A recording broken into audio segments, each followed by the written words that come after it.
बिस्मिल्लाहिर्रहमानिर्रहीम।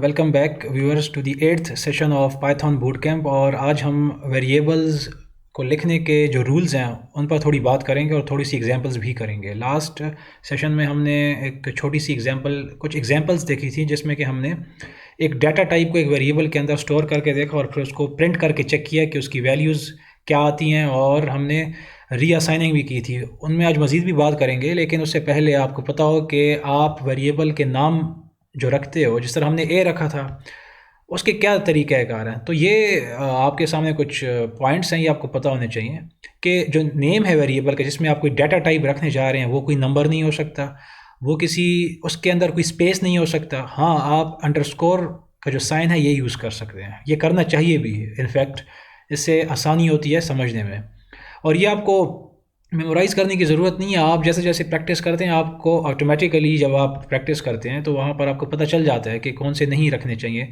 नाम। कुछ स्पेसिफिक होते हैं, उसी के हिसाब से हम रखते हैं, और अंडरस्कोर का इस्तेमाल ज़्यादा होता है। और ये जो सिंबल्स हैं ये नज़र आ रहे हैं आपको, जो अनयूजुअल से सिंबल होते हैं जिनका कोई स्पेसिफिक काम होता है, प्लस माइनस डिवाइड इस तरह के, ये भी आपके वेरिएबल के नेम में नहीं होने चाहिए। और यहाँ पर आपको एक वर्ड नज़र आ रहा है पेप 8। ये बेसिकली कुछ रूल्स एंड रेगुलेशंस है पाइथन के, इसकी बाकायदा अपनी डॉक्यूमेंटेशन है जो कि आप इनकी ऑफिशियल वेबसाइट के ऊपर जाके चेक कर सकते हैं।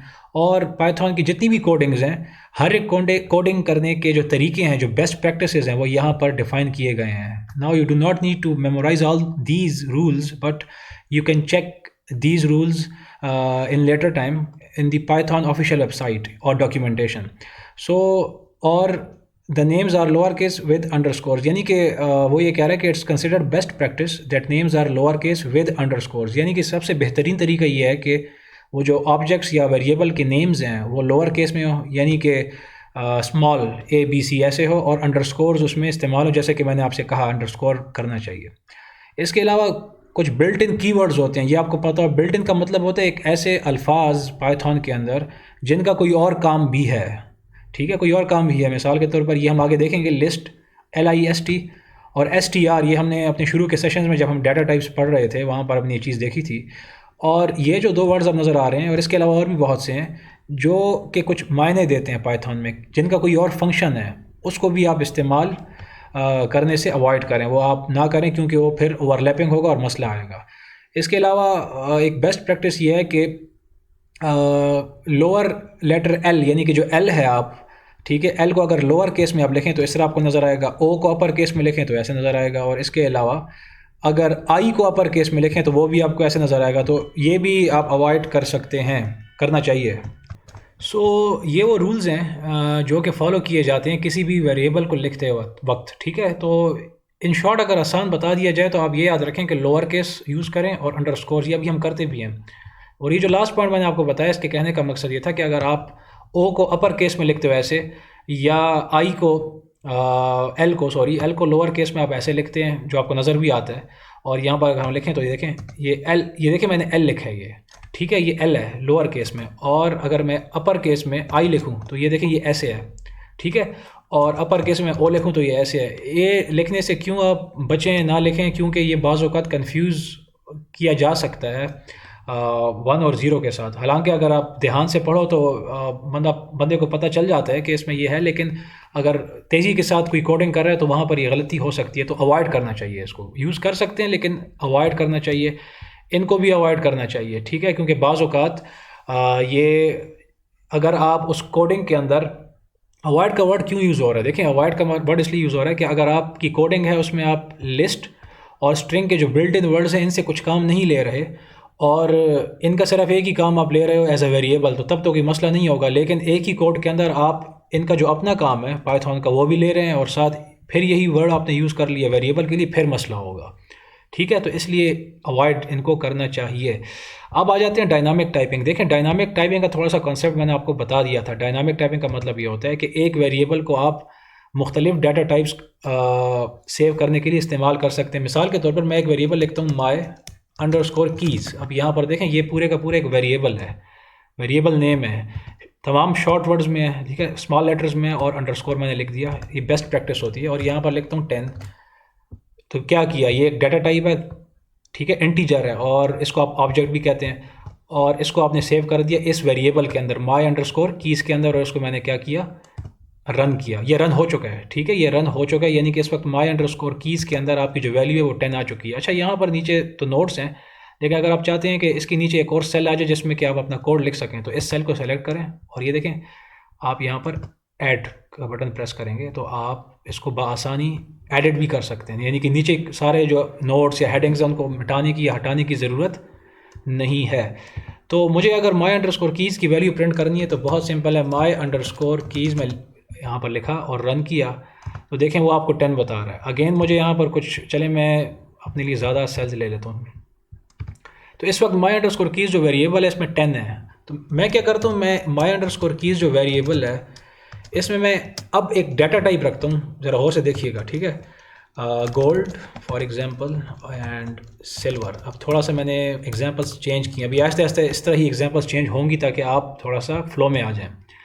अब क्या हो रहा है, यहाँ पर वेरिएबल वही है my अंडरस्कोर कीज़ देखें, लेकिन इसके अंदर मैं एक डाटा टाइप सेव कर रहा हूँ। अच्छा, ये कौन सी डाटा टाइप है, स्क्वायर ब्रैकेट। अगर आपको याद हो डाटा टाइप्स का लेक्चर, मैंने कहा था कि अगर स्क्वायर ब्रैकेट्स आ जाएं तो इसका मतलब है कि ये सारी की सारी जो डाटा टाइप है, दिस वन, ये लिस्ट है, ठीक है। लिस्ट क्या होता है, लिस्ट क्या होती है, एक ऐसी डाटा टाइप जो कि ऑर्डर्ड सीक्वेंस ऑफ ऑब्जेक्ट्स है, ठीक है। ये ऑर्डर में होते हैं, ये ऑर्डर में बाद में बताऊँगा क्या मतलब होता है, लेकिन जस्ट डेफिनेशन याद रखें। और इस लिस्ट के अंदर 2 ऑब्जेक्ट्स हैं, याद रखें पाइथन के अंदर सब कुछ ऑब्जेक्ट कहलाते हैं, ऑब्जेक्ट। 2 ऑब्जेक्ट्स हैं ये और ये। अब मैं आपसे सवाल ये है कि इस लिस्ट के अंदर ये जो 2 ऑब्जेक्ट्स हैं इनकी डाटा टाइप क्या है, क्योंकि ये दोनों ऑब्जेक्ट्स इन्वर्टेड कॉमर्स के अंदर हैं तो ये भी स्ट्रिंग है, ठीक है, और ये भी स्ट्रिंग है। अगर किसी को डाटा टाइप्स में कन्फ्यूजन है तो प्लीज़ जो लास्ट लेक्चर्स हैं हमारे उसमें एक डाटा टाइप का लेक्चर है, वो प्लीज़ आप लोग जो है सुनकर आए, मैं उसका लिंक भी नीचे कमेंट्स में दे दूंगा डाटा टाइप्स का, ठीक है। तो इस वक्त अगर मैं लिस्ट है मेरी, उसके अंदर 2 ऑब्जेक्ट्स हैं गोल्ड एंड सिल्वर जो कि स्ट्रिंग्स हैं, और एक कंप्लीट एक डाटा टाइप है लिस्ट। इसको मैं रखता हूँ किस में, असाइन करता हूँ किस वेरिएबल है, my अंडरस्कोर कीज़ में। तो मैंने रन किया, इसको मैंने रन किया। अब मैं अगर my अंडरस्कोर कीज़ को, चले इस यहीं पर my अंडरस्कोर कीज़ को मैं प्रिंट करना चाहूँ तो मुझे आप बताएं क्या वैल्यू आएगी, 10 और दिस लिस्ट, तो डेफिनेटली लिस्ट की वैल्यू आएगी, ठीक है, लिस्ट की वैल्यू आएगी, क्योंकि मैंने लास्ट टाइम ओवरराइट कर दी थी my अंडरस्कोर कीज़ की वैल्यू किससे, इस लिस्ट की वैल्यू से। तो दिस इज़ बेसिकली, हम इसे कहते हैं डायनामिक टाइपिंग। डायनामिक टाइपिंग का मतलब होता है एक ही वेरिएबल को आप मुख्तलिफ डाटा टाइप्स के सेव करने के लिए इस्तेमाल कर रहे हैं। और बाकी लैंग्वेजेस में, जो सी लैंग्वेज से आप लोग होकर आ रहे हैं, किसी भी लैंग्वेज से, वहाँ पर ये नहीं, वहाँ पर स्टैटिक टाइपिंग होती है।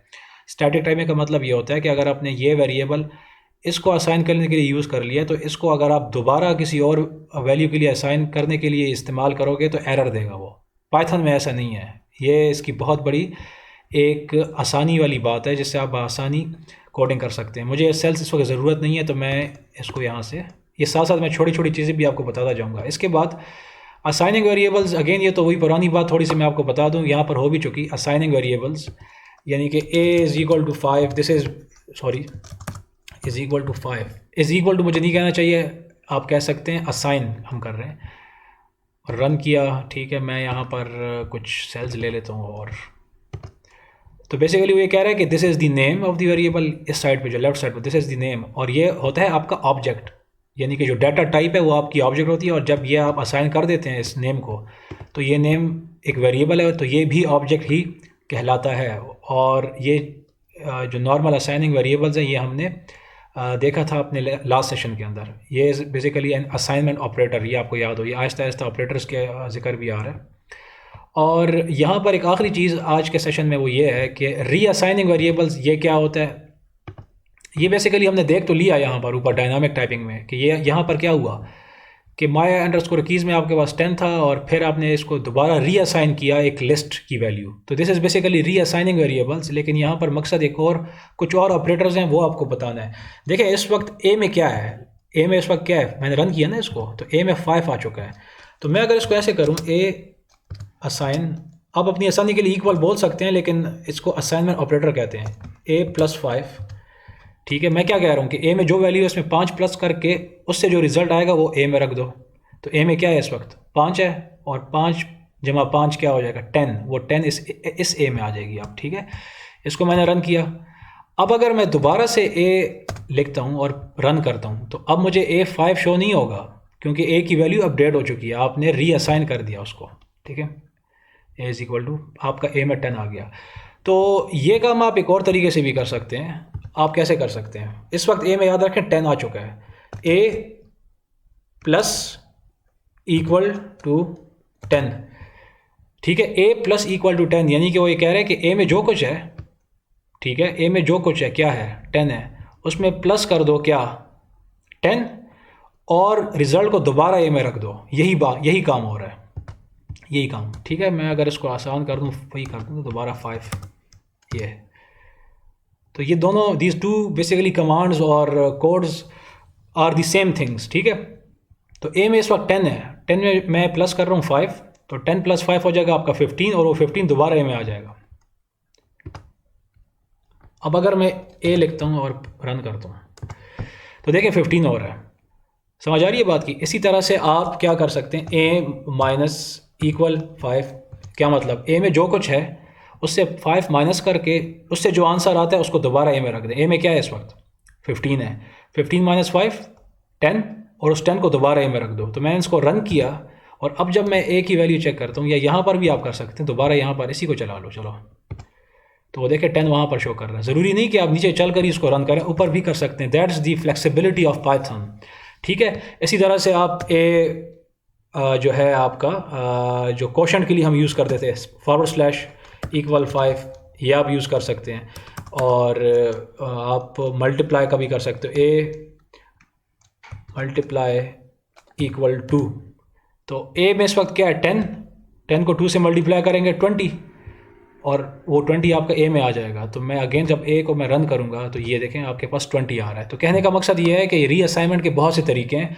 तो ये कुछ वेरिएबल्स पे डिस्कशंस थी, यहाँ पर हमने काफ़ी चीज़ें सीख ली आज के सेशन में और इससे लास्ट सेशन में।